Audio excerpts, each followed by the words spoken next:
CinePals. Yeah, I'm doing this one alone. Acharo's out of town. Our other hosts on the channel are not available. They're watching movies, or they're just not available and they're not here. So, it's just me.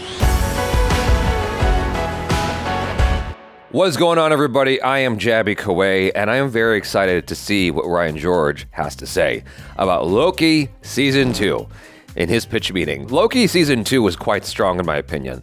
Outside of episode number 2, that was the only one that I recall feeling a way about. And I know a lot of you guys liked it. I acknowledge that. But for me, that was the weakest of the episodes. I liked all the other ones. Overall, though, the package of season 2 was so strong. It was like such a relief to see Disney Plus produce something of that quality, of that caliber, finally, because there's not a lot from Disney Plus that I have been able to sing the praises of without any reservations whatsoever. That and Andor, I was just like, yes, thank you. I don't know how you make fun of this in a way that's like, you know what I mean? It's like, it's easier to make fun of something that's like kind of has some several misses along the way. But anyway, if you guys haven't done so already, hit the subscribe button, please. Bell icon, all notifications. Pretty please vote this up. Let YouTube know you're enjoying what you're watching. While you're subscribing and upvoting, as usual, subscribe to Ryan George's pitch meeting channel. There's a link in the description below. Here we go. So, you have some new Marvel content for me? Yes, sir, I do. Oh boy, and I gotta say, this strategy of ours to dump hours and hours of Marvel content onto Disney Plus, yeah, it was maybe a mistake. Oh. Yeah, we might have messed up on that. Anyway, too late to stop now, so what's next? Well, I was thinking we do Loki Season 2. Oh, everybody's favorite villain that hasn't been an actual villain in about 10 years. Exactly. I say we double down on this show because it was one of the few ones people actually seem to like. Very true. So what's gonna happen to Loki this time around? Well, you know how in Season 1, Loki kind of learned to make selfless decisions for the greater good? Sure. Well, in this season, he's gonna learn to make selfless decisions for the even greater good. I like that. So after Sylvie killed He Who Remains at the end of Season 1, Loki starts doing this thing called time slipping. What does that mean? It means he glitches like a video game character and uncontrollably jumps around to different times and places. Interesting. Yeah, and since he's going back in time, that means he can do stuff then that affects the future. I feel like that's not the explanation we had for time travel in Avengers Endgame. Yeah, well, time works differently at the TVA. Meaning? It means that now that I've said that, I can do whatever I want and you have to get all the way off my back about it. Oh, okay, let me get off of that thing of yours. So anyway, to stop the time... Oh, dang it. Yeah, I mean, I feel like I kind of saw that along the way. I feel like I noticed that the rules were just a little different. I've learned to accept a couple of things a long time ago. Firstly, the Avengers aren't always going to show up, even though they should. If you're taking everything together, they should show up. Iron Man 3 was the first instance, or Thor: The Dark World was one of those films was the first instance where I was like, why aren't the Avengers? And so time travel stuff and time slippage, it's like, okay, what does that particular story want to do with that idea, with those rules? That's what we're gonna go with for that.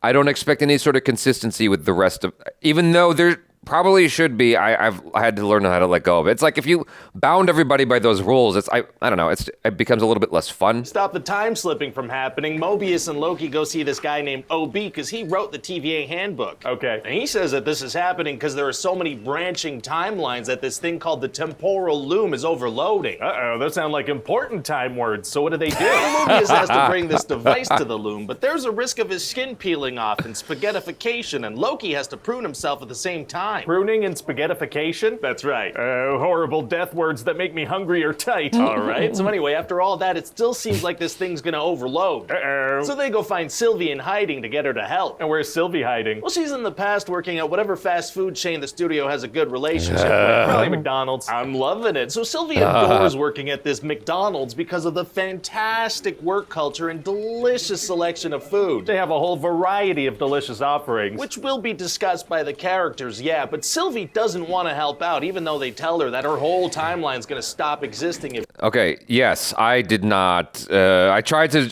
that's something I had to just ignore. I'm just like, we don't need to do all that, do we? It's not really helping the story, but I get it. You know, you gotta pay the bills. You gotta pay for the show somehow. I was trying to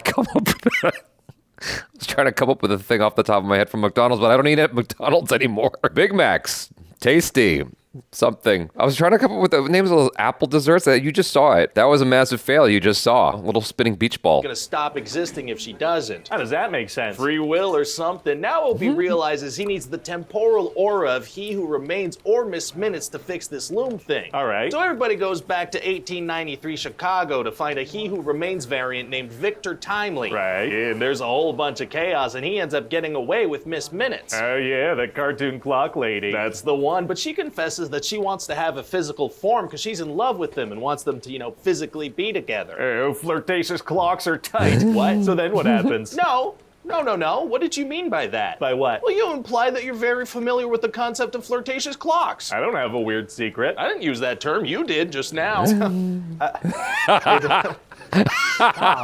Okay, so anyway, Victor Timely's not into clocks in that way, so he shuts her down, and then the good guys manage to bring him to the TVA. That's so weird. And Victor Timely's gonna be like, oh. That was so fucking weird. That was so weird. Ryan George is a genius, dude. I didn't use that term. You did just now. Stop. Okay, so anyway, Victor Timely's not into clocks in that way, so he shuts her down, and then the good guys manage to bring him to the TVA. Oh, good for them. And Victor Timely's gonna be like, oh, what is going on? Well, what's that voice you're doing? Well, he's a big old smart science nerd, so he talks like that. Oh, he does? Yeah, he talks like Donald Glover at the 2-minute mark of the Derek comedy sketch Jerry from 16 years ago. What? Yeah. Kind of a super specific reference. It's accurate. I just don't know that anyone's familiar with that. And they should type Derek Comedy Jerry into the YouTube search bar and see how Donald Glover talks at the 2-minute mark. Where are you looking? You got a freaking clock over there? No, and so then they need to send Victor to fix the loom, but he turns into spaghetti, and then everybody turns into spaghetti. Terrifying and delicious. But turns out that Loki survives the pasta dish attack because he's the main character. Oh, so what does he do? Well, he starts involuntarily time-slipping to the other characters' original lives. Are we gonna see Owen Wilson on a jet ski? Yes, sir, we are. That weird specific desire that we implanted in everyone's brains in season 1 is gonna be paid off, kinda. Oh, wow.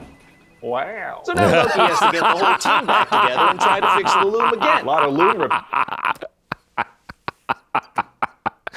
Why didn't I see that coming? It's such an obvious joke. Oh my god. That was really good. Wow. That we implanted in everyone's brains in season 1 is gonna be paid off, kinda. Oh, wow. Wow. So now Loki has to get the whole team back together and try to fix the loom again. A lot of loom repair attempts, but Sylvie doesn't want to help. Even though she's been told that her reality will stop existing. That's right. Wow, she kinda sucks, huh? Gonna be tough to get her to join if that doesn't convince her. Actually, it's gonna be super easy. Barely an inconvenience. Oh, really? Yes, eventually her reality does turn to spaghetti, so then she decides to help out. Ugh. So they try to fix the loom again, but everything turns to spaghetti because they're too late. Mamma mia. But then Loki figures out how to control his time slipping, so he sets out to fix this loom earlier. So what does he do? Well, he spends centuries learning about physics, but every time Victor goes out, he still turns to spaghetti. Why does Victor the human have to be the one to go? Why can't Loki the god go? Well, because Victor's the one who invented this thing, so if there are problems, he can solve them. Can't Loki have Victor troubleshoot through a communicator? Hey, shut up. So then Loki goes to see He Who Remains at the end of time, who's like, hey, you can save the loom by killing Sylvie before she kills me. Right, but Loki's like, I will not kill Sylvie, she's the best. She's not. So then Loki realizes he can destroy the loom and rejuvenate all the timelines and make them into a tree-like structure and hold them. How? Magic. That works. So now he's essentially sacrificed himself to oversee all the timeline branches all alone at the end of time forever and ever. Wow, well we've come a long way from the Loki that attacked New York City like a week before this. Yeah, like a week ago, but also centuries have passed since then. It's a big character transformation. Major transformation. He truly did replace a sewing device. Well, don't say it like that. Sorry. So what do you think? Oh, honestly, I think it's great. You know, you have a show with a distinct voice and a unique style focusing on characters. It's good. Thank you. It's really good. In fact, I'd go so far as to say that nothing could put a damper on this. Hi everybody, Ryan George here. Thank you so much for taking the time to watch this video. I know with everyone's busy schedules, it can be hard to find the time to sit down and watch something of this length, so thank you, and don't forget to wipe and wash your hands. I really enjoyed Loki season 2, and I could see that, you know, when something is really, really good, it is hard to make fun of it in a way that is, that's going to elicit a lot of ha-has. It's just like, hey, that was a clever statement. Ryan George found a way to get some strong laughs out of me for this one, which surprised me. It was the unexpected. That's what caught me, especially wow. And yeah, I guess Disney did do a good job. Well, the writers for season 1 did a good job of planning that idea in my head of wanting to see Owen Wilson on the jet ski there. And we only kind of saw it. That was correct information. That was an astute observation. And I did think that while watching it, but I never said it out loud. I'm like, oh, it's not really seeing him, but it's there, It's kind of got that tickled, that itch scratched. There's a couple of things here that Ryan George pointed out, and I'm like, yeah, the McDonald's thing in particular was the one that sort of, it draws so much attention to itself. It's like, how do you're not even trying to disguise this. It's so in your face. Like Michael Bay inserting Beats by Dre or whatever into the middle of a Transformers film. It's that product placement. It's just like in your face. No reservations. They go back to McDonald's like 8 times and show you the food and talk about the food. I'm like, what was in this contract? Does Disney not charge enough for the theme parks to cover the cost of this show? Like, what is going on? It was so aggressive, the McDonald's product placement. And that's one of those things where I just kind of have to like, it's fine. I mean, they found a way to integrate it and make it work. It doesn't get simpler than flipping burgers, I guess, or being a cashier at a McDonald's. Sylvie really wanted that simple life. And so it speaks to that, I suppose. Ryan George didn't spend too much time on it, but she is not a favorite. People, yeah, most of us feel a certain way. He didn't dwell on it too much, which is probably for the best. Anyway, overall, really enjoyed this pitch meeting, and hopefully you guys enjoyed the reaction to the pitch meeting. And make sure you subscribe to Ryan George, his personal YouTube channel, and his pitch meeting. I am running out of breath for some reason, so I'm going to conclude this here. You guys, thanks so much. I'm Jabby Kuwait. Peace out.